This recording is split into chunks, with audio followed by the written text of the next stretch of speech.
दोस्तों, जिस वक्त देश के प्रधानमंत्री को देश की राजधानी में बैठकर मंथन करना चाहिए, मनन करना चाहिए, उस वक्त देश के प्रधानमंत्री राजधानी छोड़कर न जाने देश के किस किस शहर में जाकर रोड शोज और रैलियां कर रहे हैं। ऑपरेशन सिंदूर को लेकर लगातार आक्रामक बयानबाजी दे रहे हैं। सीज फायर हुए 1 महीने से ऊपर का वक्त हो गया, लेकिन वो अब भी पाकिस्तान को ललकार रहे हैं। लेकिन क्या आपने सोचा है कि ये सब क्यों हो रहा है? कहीं ऐसा तो नहीं कि इन हेडलाइन मैनेजमेंट के चक्कर में वो खबर छुपाई जा रही है, नहीं बताई जा रही है आपको, जो एक्चुअली में आपको सबसे ज्यादा टेंशन दे सकती है। दोस्तों, चाहे अंधभक्त हो या फिर मोदी विरोधी हो, सबके लिए करेंसी तो बराबर है ना। 500 का नोट आपका भी उतना ही खर्च होता है जितना अंधभक्तों का खर्च होता है। लेकिन आज जो खबर मैं आपको बताने वाली हूं वो इस बात का इशारा करती है कि जिन दो मुद्दों पर सबसे ज्यादा पिछले 10 सालों में हल्ला हुआ, दोनों मुद्दे या फिर दोनों ही मोर्चों पर यह सरकार फेल कर गई है। दोस्तों, सबसे पहले मुद्दा था विदेश नीति का। विदेश नीति को लेकर कितनी बड़ी बड़ी बातें बोली, मोदी डॉक्ट्रिन, मोदी का ये डिप्लोमेसी, ये वो, उसको लेकर तो बहुत बातें हो चुकी हैं कि विदेश नीति हमारी कहाँ कितनी सफल है। लेकिन आज मैं आपको बताने वाली हूँ मोदीनॉमिक्स। मोदी ने अर्थव्यवस्था का ये कर दिया, मोदी ने अर्थव्यवस्था को चौथी सबसे बड़ी अर्थव्यवस्था बना दिया। आइए मैं आपको उसकी हकीकत बताती हूँ। और ये हकीकत आपको कुमकुम बिनवाल का आंकड़ा नहीं बताएगा, ये हकीकत आपको भारत सरकार का आंकड़ा बताएगा। दोस्तों, क्या आप जानते हैं जो पिछले 4 सालों में नहीं हुआ, जी हाँ 4 सालों में, वो अब हो गया है। अर्थव्यवस्था का जो ताज़ा आंकड़ा है, विकास दर जो आई है वित्त वर्ष की, वो केवल और केवल 6.5 रही है। अगर मैं पिछले 4 सालों के बनस्पत इसको देखूं दोस्तों, तो ये ऑल टाइम लो है, 4 सालों में सबसे ज्यादा। इसको लेकर भी हेडलाइन बनाई जा रही है कि देश की सरकार के अनुमान से तो ये बहुत बेहतर है, पिछले वित्त वर्ष से तो ये बहुत बेहतर है। लेकिन अगर आप पिछले 4 सालों में देखें तो ये सबसे सुस्त अर्थव्यवस्था का विकास दर है।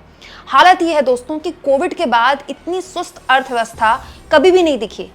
कोविड का तो एक रीजन था कि पूरी दुनिया ठप पड़ी थी, सब जगह पूरी दुनिया में लॉकडाउन था। अब तो कोई लॉकडाउन नहीं, कोविड गए कितने साल हो गए, लेकिन ये सरकारी आंकड़ा बताता है कि अर्थव्यवस्था की हालत बिल्कुल ठीक नहीं है। इस पूरे के पूरे मसले को लेकर कैसे निर्मला सीतारमण को आईना दिखाया है प्रियंका गांधी ने, ये मैं आगे आपको बताऊंगी। लेकिन निर्मला सीतारमण को लेकर तो बात होनी ही चाहिए ना दोस्तों, क्योंकि जब जब ऐसे आंकड़े आते हैं या तो वित्त मंत्री गायब हो जाती हैं या उनकी तरफ से ऐसे बयान आते हैं जिनको लेकर उनकी आलोचना होती है। लेकिन क्या वित्त मंत्री निर्मला सीतारमण से कोई पूछेगा कि निजी क्षेत्र में इतना कम निवेश क्यों हो रहा है? आखिर ये विकास दर पिछले 4 सालों में सबसे कम भारत की क्यों हो रही है? ऐसे कैसे विकसित भारत का सपना बनेगा? ये सरकार ढोल पीटती है इस बात पर कि इस साल के अंत में हम जापान को पछाड़कर दुनिया की चौथी सबसे बड़ी अर्थव्यवस्था बन जाएंगे।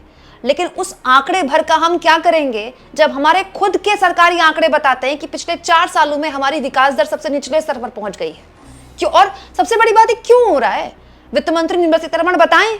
और दोस्तों, अगर आपको ये लगता है कि एक लौता आंकड़ा है, तो हाल के पिछले 1 हफ्ते में ऐसे ताबड़तोड़ कई आंकड़े आए हैं जो वित्त मंत्री निर्मला सीतारमण को परेशान कर सकते हैं और जाहिर तौर पर उनको परेशान करे भी होंगे।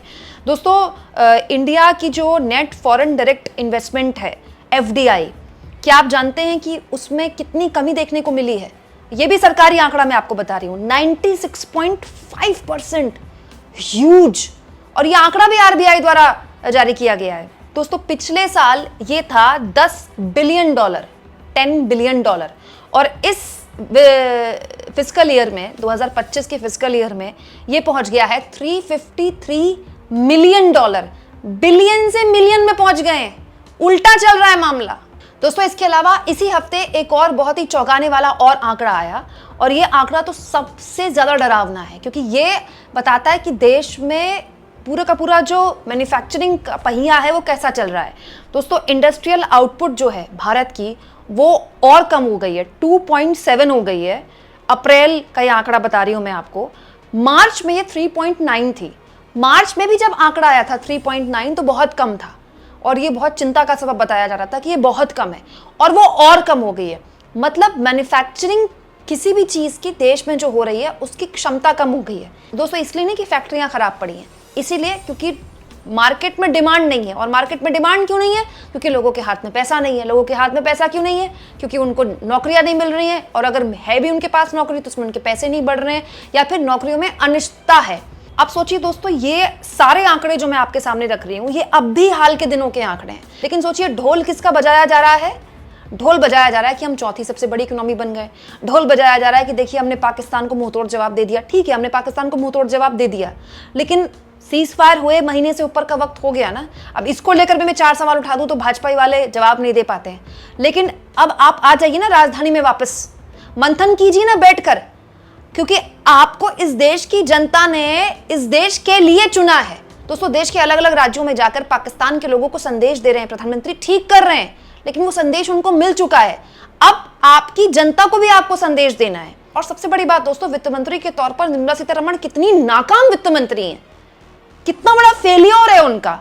कोई एक ऐसा मोर्चा नहीं है जिसको लेकर हम कह सकते हैं कि भारत की अर्थव्यवस्था संकेत अच्छे देती है। ये तब है दोस्तों जब अब भी पूरी दुनिया कहती है कि जो एक हॉटस्पॉट है, जो राइजिंग स्टार है एशिया में, वो चीन के बाद भारत ही है। लेकिन बड़ी बात यह है ना कि चीन और भारत में बहुत डिफरेंस है भाई। उसके फॉरेक्स रिजर्व में डिफरेंस है दोस्तों, उसकी इकोनॉमी का आकार बहुत बड़ा है, वो दुनिया की सबसे बड़ी फैक्ट्री बन चुका है। हम चाहेंगे उससे कंपैरिजन करना, हमारा कंपटीटर भी वही है, लेकिन हम अपना कंपैरिजन किससे कर बैठे हैं? पाकिस्तान से। दोस्तों, वित्त मंत्री के तौर पर निर्मला सीतारमण की इस पूरे की पूरी मामले में चुप्पी वाकई में परेशान करने वाली है। इसलिए प्रियंका गांधी ने इस पूरे मामले में वित्त मंत्री को एक तरह से बिना उनका नाम लिए भारत की अर्थव्यवस्था पर सरकार को कोसते हुए कहा है, देश की अर्थव्यवस्था 4 साल के निचले स्तर पर पहुंच गई है। सरकारी आंकड़ों के मुताबिक वित्त वर्ष 2024-25 में जीडीपी वृद्धि दर 6.5% रही। कोरोना काल के बाद ये सबसे सुस्त रफ्तार है। भाजपा सरकार आर्थिक मोर्चे पर लगातार असफल हो रही है। देश भर में उद्योग धंधे सिमट रहे हैं। औद्योगिक उत्पादन 8 महीने के निचले स्तर पर है। पूरे देश में भयंकर बेरोजगारी है। नई नौकरियां पैदा नहीं हो रही, लोगों की आय घट रही है, आर्थिक असमानता तेजी से बढ़ रही है, इसीलिए मांग और खपत भी घट रही है। तेज आर्थिक प्रगति के बगैर विकसित भारत की बातें हवा हवाई हैं। दोस्तों, अमूमन इस सरकार के लिए कहा जाता है कि इस सरकार में जो अधिकारी से मंत्री बने लोग हैं उनकी बड़ी पूछ है। जैसे एस जयशंकर को लेकर यही आलोचना होती है कि वो नेता नहीं है। वो नेता होते, वो राजनेता होते तो वो एक राजनेता की तरह सोचते और राजनेता की तरह फैसले लेते। लेकिन वित्त मंत्री तो राजनेता है, वित्त मंत्री तो अधिकारी थी नहीं। वित्त मंत्री तो बाकायदा बीजेपी की बड़ी तेज तर्रार प्रवक्ता रही हैं। उसके बाद उनको सीधा वित्त मंत्रालय दे दिया गया और उनके काम से मोदी जी इतने खुश थे कि उनको दोबारा वित्त मंत्री बना दिया गया। तो उनका काम बहुत शानदार रहा होगा, देश की अर्थव्यवस्था में उनका बहुत शानदार योगदान रहा होगा। लेकिन अब मुझे लगता है कि इट्स अ हाई टाइम कि इस देश की सरकार के लिए आर्थिक मोर्चा और विदेश मोर्चा, ये 2 ऐसे मोर्चे हैं जिसको लेकर इस देश की सरकार के मुखिया को और इस देश के वित्त मंत्री को बैठकर सोचना चाहिए और रीडिजाइन करना चाहिए कि कहाँ कमी छूट रही है। हर बात पर हम विदेश की अलग अलग मामलों को कोट नहीं कर सकते कि दुनिया भर में सुस्ती देखी जा रही है। अमेरिका ने टैरिफ लगा दी है इसलिए ये सब कुछ हो रहा है, क्योंकि आपको तो खुद कहते हैं ना आप आत्मनिर्भर बनना है। तो अगर आप अपनी रैलियों में कहते हैं कि आप विदेशी सामान इस्तेमाल करना छोड़ दीजिए, तो आपके खुद की इंडस्ट्री में तो मैन्युफैक्चरिंग हो ही नहीं रही है। आपका तो मैन्युफैक्चरिंग का पहिया लगातार सुस्त पड़ रहा है। उसके लिए कौन जिम्मेदार है? बस बोल देने से हो जाता है क्या? दोस्तों, एक वित्त मंत्री के तौर पर निर्मला सीतारमण की क्या जवाबदेही है इन आंकड़ों के बाद? कमेंट बॉक्स में जरूर लिखें और जितना हो सके दोस्तों चैनल को शेयर भी करें, सब्सक्राइब भी करें और थैंक्स और ज्वाइन। दोस्तों, ये 2 ऑप्शन है जिसके जरिए आर्थिक तौर पर भी अगर आप चाहें तो चैनल के हाथ मजबूत कर सकते हैं।